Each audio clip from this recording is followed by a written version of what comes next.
today we're very happy to have Heloise. And Okay, well, let's do it. Thank you. Thank you. Thank you all for coming and braving the cold weather and the snow. Good to see you all.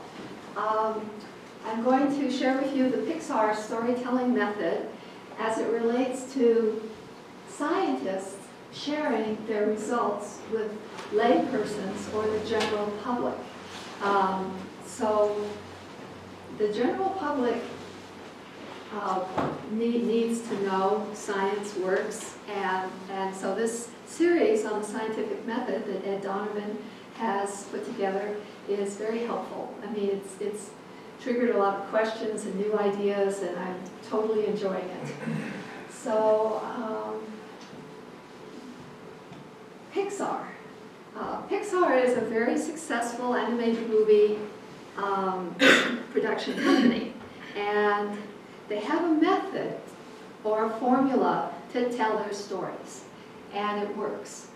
And so the outline of the talk is Pixar first, and then science, or relaying scientific results using the Pixar storytelling method to the general public.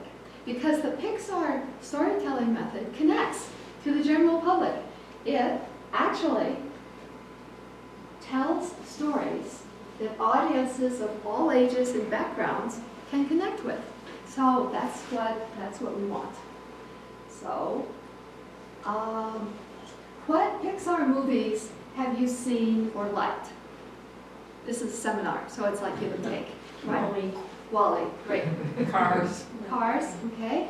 Toy Story. Toy Story, okay. Luca. I'm sorry? Luca. Luca, good, thank you. Well, I've seen and liked Wall-E, Inside Out, Brave, Coco, Soul, and a new one. I mean, I haven't seen it yet, but Elemental. So I'm really looking forward to seeing that. I think that it'd be cool. So I like what Pixar is doing, and there's a reason I like what Pixar is doing. So, the storytelling formula of Pixar is, once upon a time there was something or everyone thought or everyone did. It's the context. Every day, blah, blah, blah, blah, blah. But one day, something changed, or everything changed. But there was something was different. So, because of that, something more ripple effect, and because of that, more ripple effect, until finally there was a stability or a resolution or a status quo, a new status quo that was reached, until the next time, one day. And it just keeps on going forever, hopefully. Part B is you ask, or the storyteller asks the questions to oneself. Why must I tell this story? What's the belief burning within me that this story feeds off of? And what greater purpose does this serve? What does it teach? So, if you're a scientist, it's your job to stand up and talk to people about your science. Often, scientists are competing for funding and their peers' attention. If the audience can be intrigued and interested and then engaged, that's good, because the connection is what the scientist is aiming for, to convey the results. So passion and purpose. So all that's, I think, appropriate.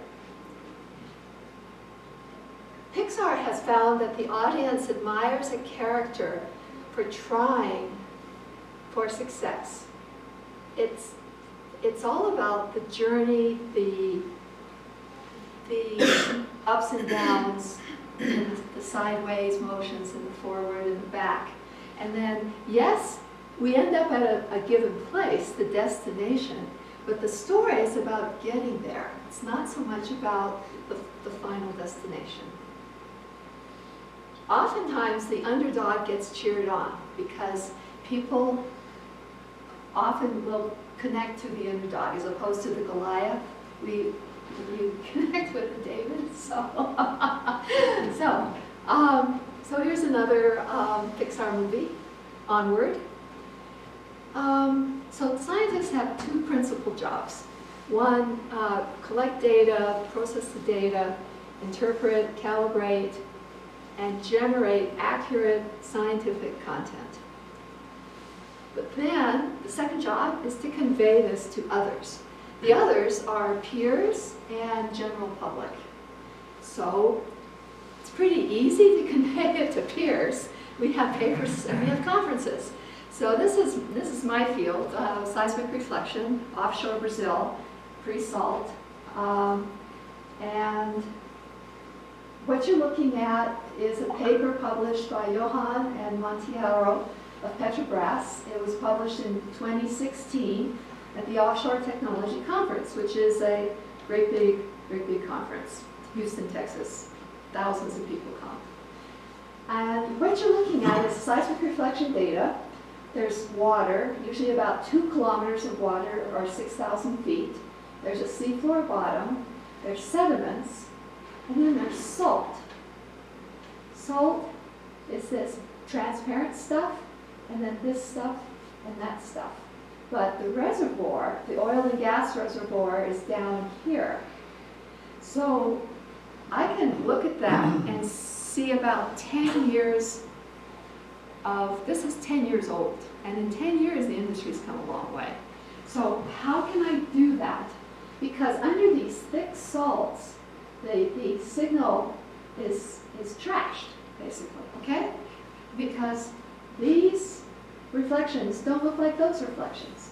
So however they process that, or however they collected it, that's not what we're doing now. It's better now. So, but this is good. I mean, 2016, at the time that this was published, everybody said, wow, that's really great. And it really was great. So here is an example of how the ocean bottom nodes were laid out. All those little dots are nodes or seismic geophone. It's a 3-component geophone and a hydrophone. And then you're looking at the seafloor bottom. So deep, 2180 meters. Shallow, 2140 meters. Very high, 2110 meters. And then there's this field of little remote operational vehicle, ROV deployed sensors. That's how the data is collected. And up here in the ocean, the ship was going pop, pop, pop, pop, pop, pop, pop, pop, pop, or bang, bang, bang, bang, bang. Here's the picture showing sea level, the ocean bottom nodes. This is the top of salt. This is the base of salt. And what we care about is like down here. But in this picture, they're not showing what we care about. That's okay. That's okay. So they have to convince us that we can get through salt first before we can start talking about reservoir. Yes? How far offshore is that? Oh, it's like 100, 200 kilometers from Rio de Janeiro. Okay. So, here is a seismic reflection line, and the top of reservoir is the blue peak. The base of reservoir is the yellow trough. And you can see basically reflections related to the carbonate reservoir. So that's good. Great data. So, there's 2 jobs. We talked about the first one, generate content, and then convey to others. We scientists are not often trained for communication with laypersons, but laypersons often control hiring and firing or federal funding of budgets. So it's really good to be able to communicate with everybody. How do we do that? Well, I'd like now to shift gears and talk about mangrove swamps. And there's a paper by McKee published in 2007, and that's going to be the illustration of the Pixar storyboard method, because she, as a scientist, went out and did all these measurements over 3 years, wrote up the paper, and then published it. but she formatted for the general public her results using the Pixar storyboard method, because mangrove swamps are very important to everyone.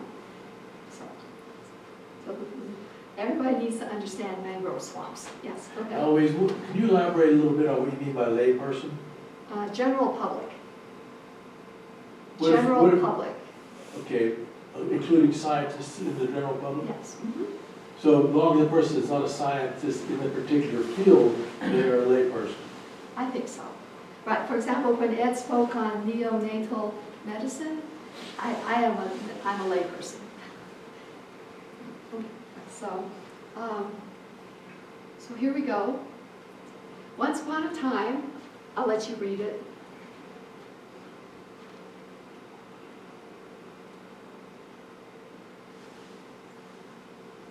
So, once upon a time, people knew that mangrove swamps were important, but everybody just said, oh, they keep pace with sea level change by accumulating mineral sediments. That's like the sand and the grit and the dirt, minerals, okay?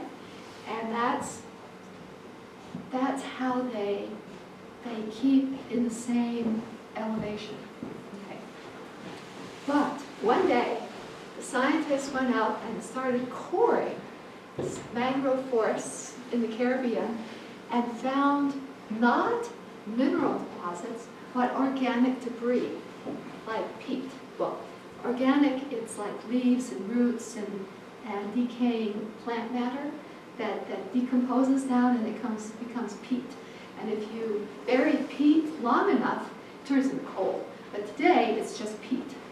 So, the scientist, Dr. McKee, began to wonder if it's the plant matter that keeps the mangrove forests adjusting to sea level change. So she, with her friends, and graduate students, did a 3-year project in Belize to see if a change in the production of plant matter could alter the vertical movement of the soil surface in the mangrove swamp. Then, because of that, the scientists showed that it's the organic material that allows the surface of the soil in the mangrove swamp to adjust to sea level. And then ever since then, the scientists better understand how to basically take care of mangrove swamps and not lose them. And then what we want to do is keep the mangrove swamps because they are a buffer from the ocean, either the ocean going up, which is what it's doing, or oceans going down. So this is in 2018.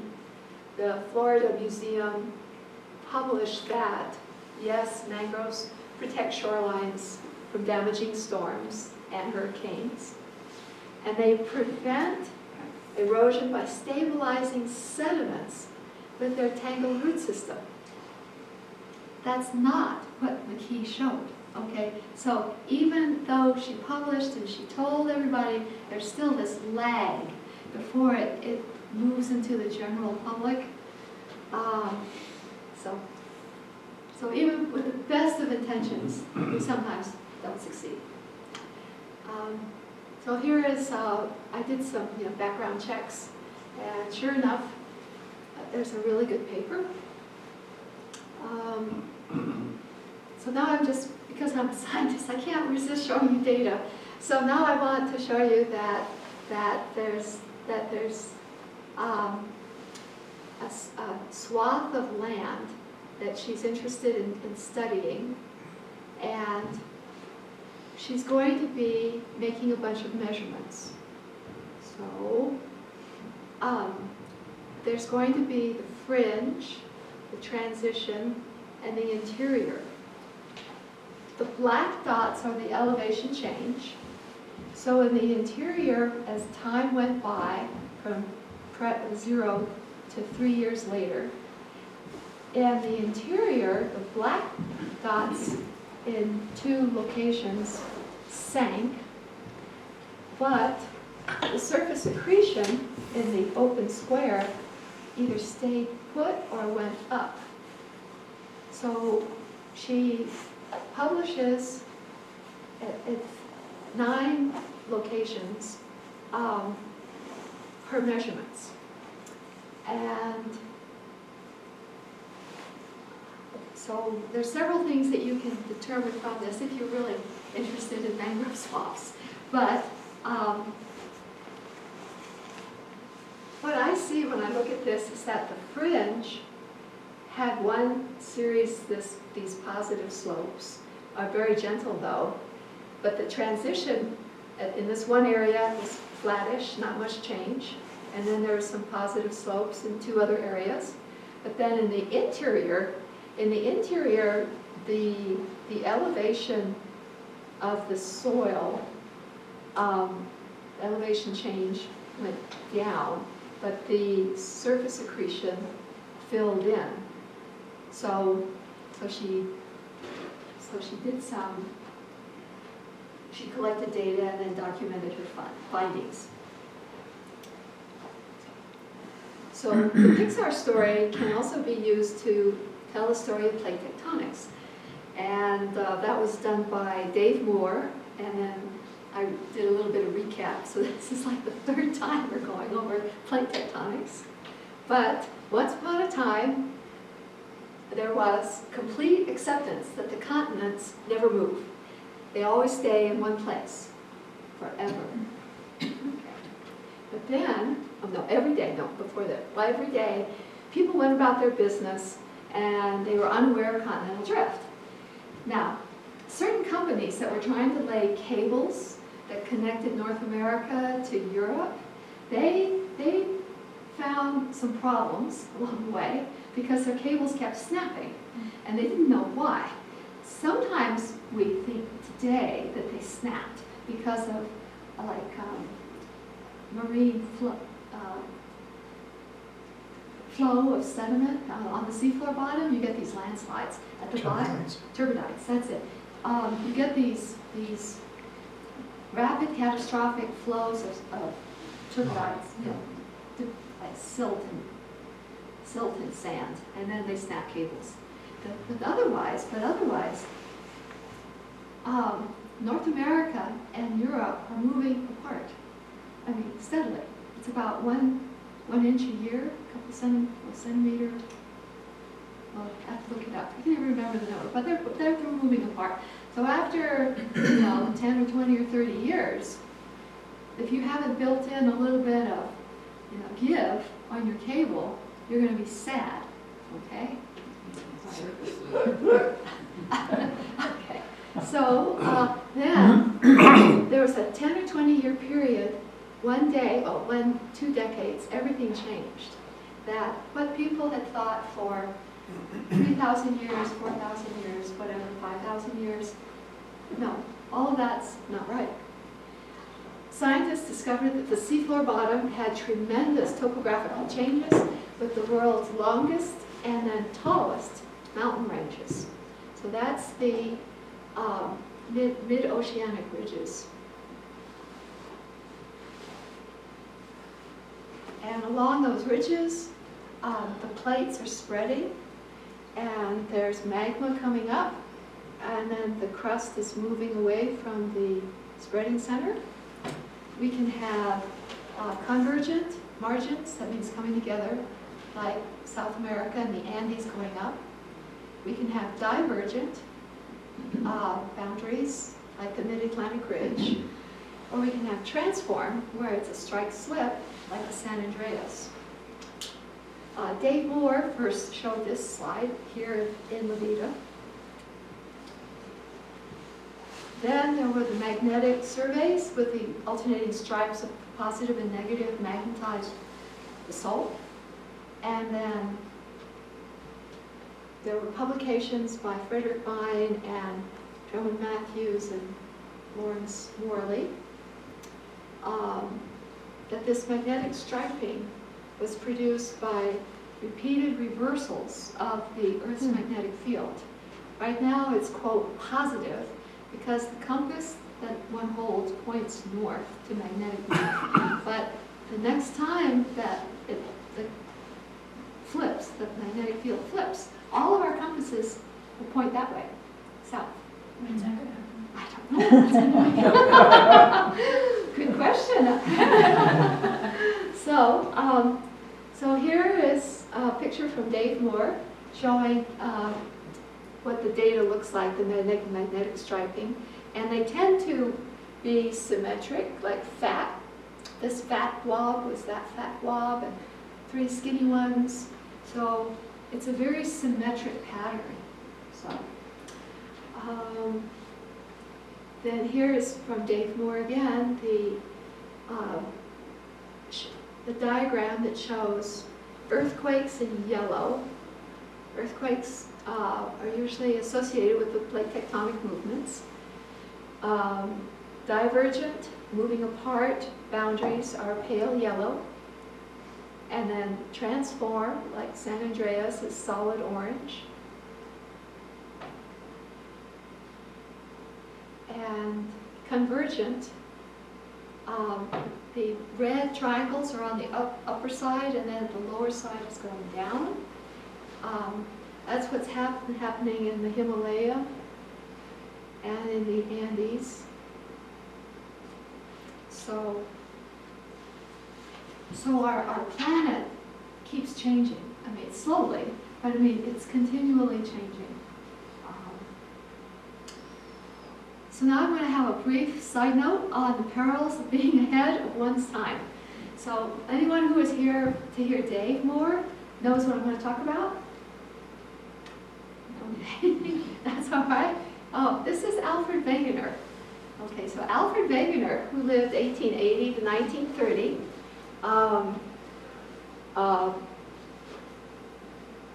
advocated in public in 1912 that the continents drifted. So he was widely mocked and ridiculed and, well, disrespected because no one could fathom a mechanism that could move a continent. I mean, but he was right, okay? He cited paleontological, that's the fossils of the plants, that if you bring South America and Africa together, the plant fossils are identical. I mean, you just see the same stuff. I mean, it's like, anyway, it's really cool. So Wegener was right, but because he couldn't explain continental drift, nobody believed it. So the reason that he couldn't come up with a mechanism is that scientists hadn't invented all these tools to measure the seafloor bottom and then make all the measurements and then basically do the science. So he was just ahead of his time. Heloise, Uh-huh. wasn't it also true that the geologic formations, which held the plant Uh-huh. fossils and others, also matched? Yes. And that's then there true. was also the shapes that was Yes. general, Yes. So it wasn't, yeah. Right, there were like at least 3 or 4 or 5, yes, there were several lines of argument, and all of them are accepted today as true. Thank you for adding that.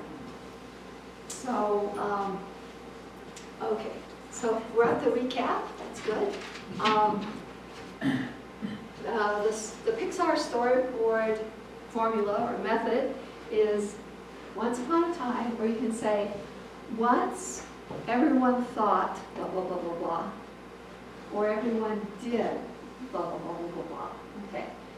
There was, universal consensus or widespread adoption of a certain mindset or worldview or whatever. But then, one day, everything changed. And so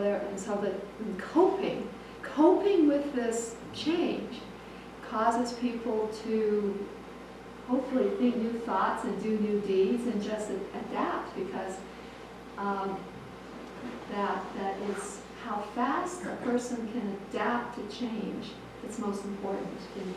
It's not how strong one is or how quick one is. It's neuroplasticity, in my opinion. So here we go. scientists are always creating new tools that will make new measurements and then collecting data. And when we use new technologies to make measurements, then we discover new things about the Earth, or whatever it is we're measuring. The human body, chemistry, the atmosphere, the ocean water, whatever, stars. New measurements are usually tested or recollected or re-examined by other scientists until, in principle, there is a collective agreement. If we can agree on what we think the data is telling us, then we rewrite the textbooks. That's the easy part. The hard part is conveying the results to the general public effectively and accurately. There's a harder part. Okay, what's the harder part? The harder part is taking 10 experts that aren't paid to look at new data sufficiently long enough Yeah, so that they understand that what they believed before was wrong. that's true. That's more difficult. Well, there's several challenges and obstacles along the way, and that is indeed one. Would it also be correct to say there is a bias in favor of the status quo? Yes, there's a strong impetus because all these, quote, experts have spent 10, 20, 30, 40, 50 years doing it a certain way, and it's always been that way, and then here comes this pipsqueak upstart and it says, I don't think it's that way. And so, I mean, how popular is that? Oh, okay.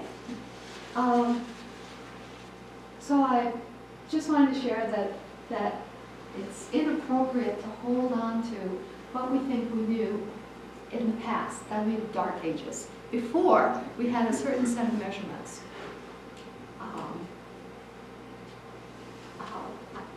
Fluidity and neuroplasticity. Well, can I ask one thing? Yes, of course. You know, like, there's people that spent their lives studying this stuff, and they may be wrong, but and then somebody comes along who looks like a wacko. Are you saying that process isn't right, or is that just a necessary thing? Because I mean, there are a lot of people, a lot of wackos who come up with crazy ideas, and you know, maybe it's right for them to. Maybe not to the extent they do, but it's right for them to stick to their beliefs until there's really good evidence to move away from that. Right. So in my field, the ocean bottom nodes are a new way to collect data, and then we had to invent new ways to process the data.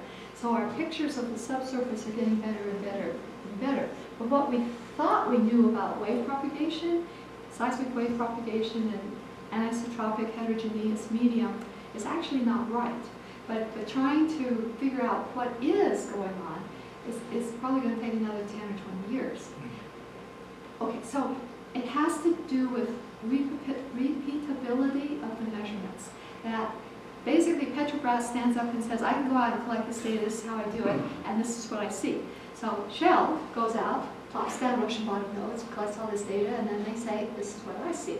And then Total goes out, plops down a bunch of nodes, collects a bunch of data, and then they stand up and say, this is what I see.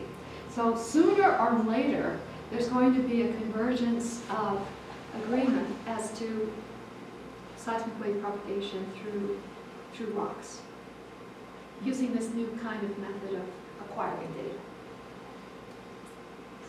So it has to do with repeatability and then publication, where you document your technique, your processing, and your interpretation.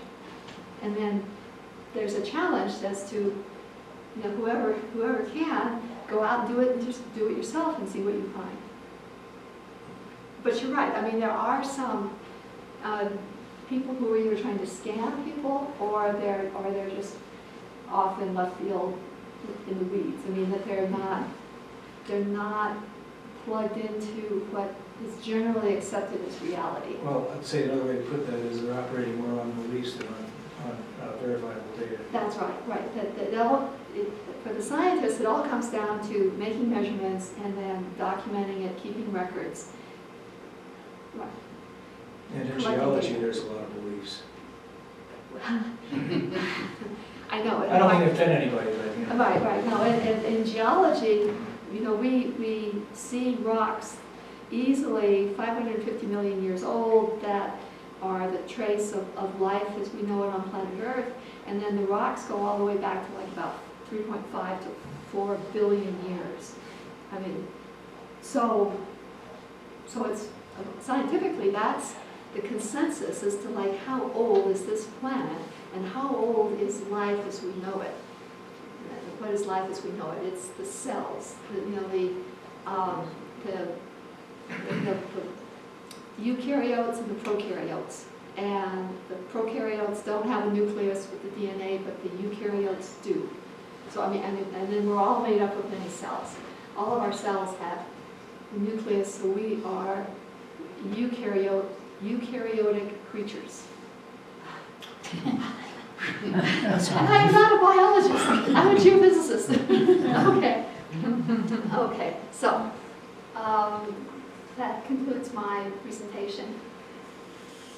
This is so great, Heloise. I really love this. Even though I was thinking about this problem when I started calling people to see if they would do this, and I was waiting for your Pixar video, but I guess you didn't make one yet. But no, this issue of how to whether or not it's important to communicate scientific findings to the general public. One question, and the other of how to do that, and how to know you're successful doing it. Back to the scientific method. Part of it boils down to, and you had this one statement, maybe I heard what I wanted to hear about, the extent to which it's important that we communicate these ideas to the general public. Yeah, to me there's some scientific findings, and again what I was thinking about when I did this, that the speed at which they're communicated and acted upon by the general public really, really important, and you could come up with a million different ideas. So I think one thing to think about in this Pixar method, which I think is a really attractive idea, is when it's developed, and maybe it is in certain places, to figure out if it works or not. To figure out compared to not doing it, whether there's a good uptake. And I give you a very quick example. Yes, of this. please do. So there's this, in medicine, there's this common problem called high blood pressure, which kills people. And over the years, many approaches to therapy tested, and some work and some didn't. There's really a solid knowledge base about what works and what doesn't that would impact the percentage of people that are miserable or die from high blood pressure. So the question is, how do you get doctors to take up this scientific information in such a way that they use it in the treatment of their patients? So it turns out there's tens of thousands of studies that show whether an individual approach to treatment of high blood pressure works or doesn't. But we have the problem that's not changing very rapidly at all, namely the morbidity and mortality associated with high blood pressure, and pretty good evidence that the right things aren't getting prescribed for patients with high blood pressure, the things that have been shown to work. So how do you get physicians to do that? So, don't want to use too technical terms, but a study that asks of the ways we educate physicians to do the right thing in the office, what works? So we've got tons. You go to medical school, you've got conferences, you've got reading papers. In the case of high blood pressure, you've got the drug companies and their representatives who come to the office and say, here's pizza for the staff, why don't you prescribe our wonderful drug for high blood pressure? So a very complicated, expensive, large sample size study was done comparing these methods. So going to medical school, yeah, effective, but the effect of medical school in doing the right thing fades pretty quickly. within very few years of graduating. But it turns out that the best method to get physicians to change the way they prescribe treatment for high blood pressure for the many, many patients that come into the office and see it, it turned out to be the salesman visiting the office with the pizza. It was the most effective way to change the behavior of physicians. Unfortunately, it wasn't the best way to treat high blood pressure. So I think today there are multiple problems like that in your field. I mean, I would argue, you read every day that climate change, one of the problems is the powers that be don't believe the science. And so the pace of uptake of the new knowledge is pretty slow. Is it too slow? And put the planet at risk. So the point I'm making this long diatribe is finding out ways to educate the general public, particularly decision makers and people with power and money. Really important to figure that out. So, I think that in 5 or 10 years, we'll see a Pixar storyboard on COVID-19. And it will document using, what was published or, the newspaper articles, because that before we had all this data on what COVID-19 is or did or does or whatever, we didn't know what we had. And so I don't fault any of the scientists or doctors for maybe steering people wrong as to what to do, because now I've been told that they don't put you in an oxygen tank with the tubes, that actually doesn't, it's not a good idea. So they don't do that anymore. But they were trying to help people when they were doing that, and they thought it would work, but actually it turns out it doesn't work too good. But anyway, so. excellent examples. So the next pandemic that comes along, what are we going to be able to use what we learned in the COVID pandemic? Yeah, that's right. But you got to write down what we learned in the COVID-19, Well, and that there has to be consensus as to what we learned. But then that's not the happening. next thing is the Pixar movie, teaching people about Yes, it. that's right.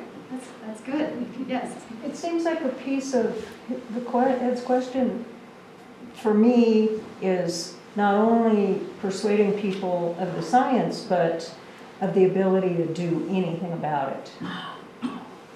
Okay. Because if people don't believe, if the masses don't believe that we have any, Agency, effectiveness. yeah, then in changing the situation, then they're not going to buy in. It's not going to matter what they believe. I know a lot of people who believe in climate change, young people, in their 40s, and they don't have any hope for it changing. And it seems the problem's too unsurmountable. And so they continue with their lifestyle and quite blatantly. Right. So I believe in a 7-generation time frame. Okay. So I knew my grandparents, parents, my generation, my kids, my grandkids don't have any, and then 2 more. So it takes about 7 generations at least before a common perception changes. I think. It's a long time. Oh, Jill. Well, That's there's 7 years. another factor that hasn't come up here yet, and that's money. And if the fossil fuel companies are making the same amount of money, then that can be used to alter people's perceptions. Well, right. So as we go along, solar and geothermal and wind and tides are becoming more and more effective at generating energy. And I was just reading the other day a New Scientist about in Iceland, they have magma chambers, and they're actually trying to drill adjacent to a magma chamber because it's hot. No. And they're going to circulate water and then get hot water, and then with this really hot water, you can generate electricity. So it's really good news for people who don't mind living next door to a magma chamber, which probably will erupt sooner or later, but that's okay. Susan, did you have a comment? No. Well, I'm thinking hard about you know, levels of public knowledge, Yes. but I'm not ready to talk about it. But just getting it out to other scientists is not enough. Uh-huh. So there needs to be a Pixar storyboard on climate change or global Well, warming, right? I could do that. I could do know, I know people who make a living translating scientific information for the general public. Wonderful. I mean, they read the articles, they understand them, Uh-huh. and they rewrite them Wow. for the public. Excellent. More of that needs to happen.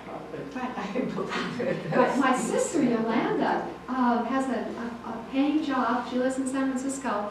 Her job is to read these heavy-duty scientific findings on the generation of electricity in California, and then package it for the general public, and then it gets published in one of the electrical co-op the big guys. I mean, I don't know, somebody that sells electricity in California, because they want their monthly magazine to be really good. That'd be a change. Is that something that AI could be leveraged to do? In other words, cranking up the... Yes, AI could be leveraged to do this, and as long as there's an overseer, a human overseer that's an expert. Yes, I see computer AI as coming along, and that would be a great application for it, I think. Yeah. Chip? Yeah, regarding the notion of the uninformed public when it comes to medicine, I think we'd be remiss at not addressing the Western bias that comes along with the type of medicine we're talking about.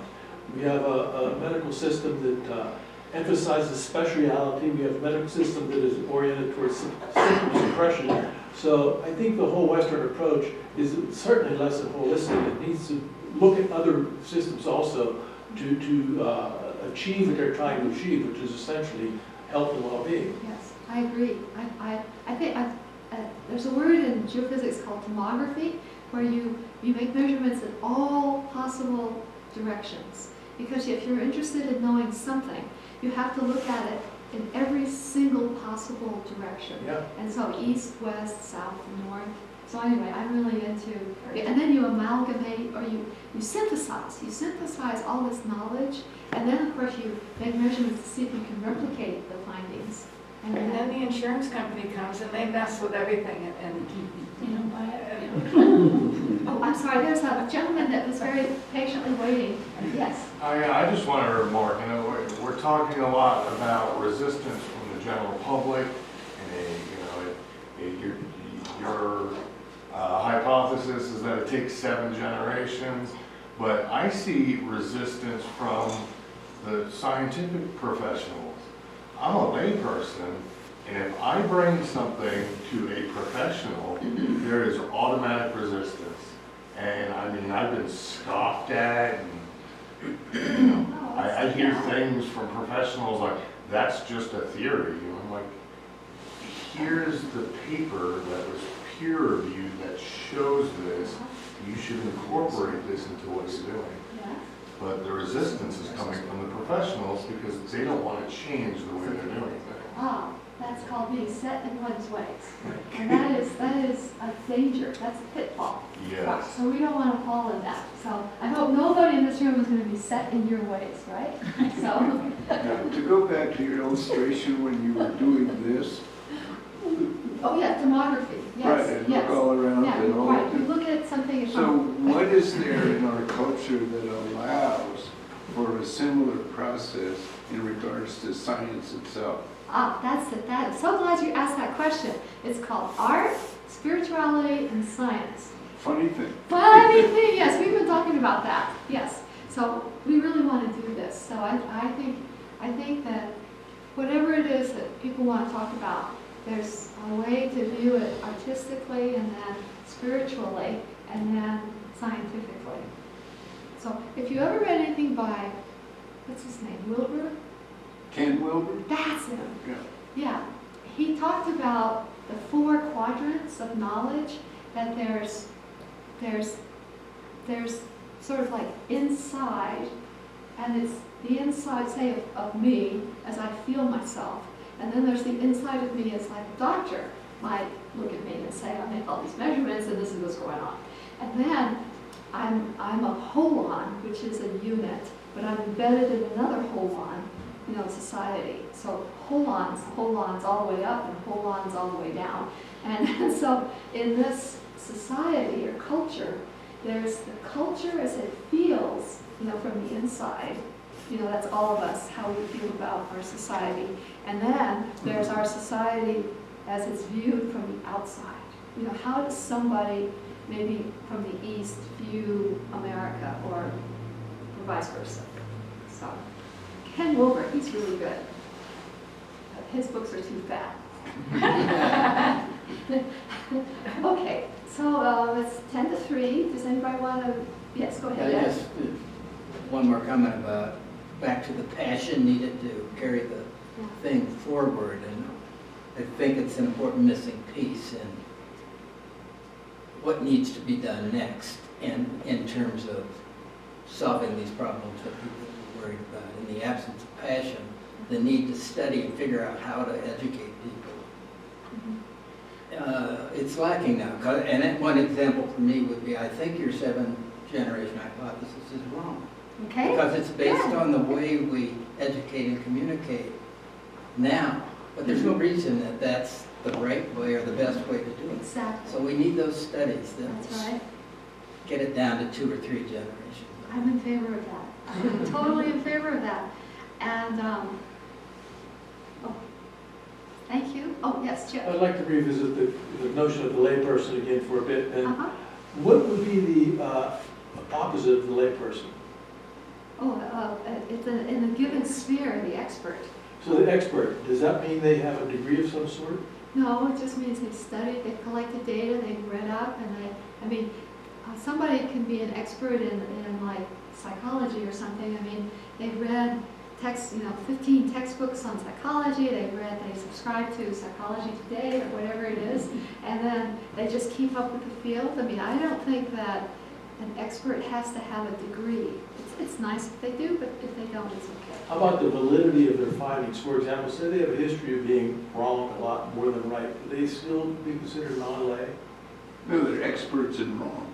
I don't, if they're wrong a lot, then that's a little bit of a red flag.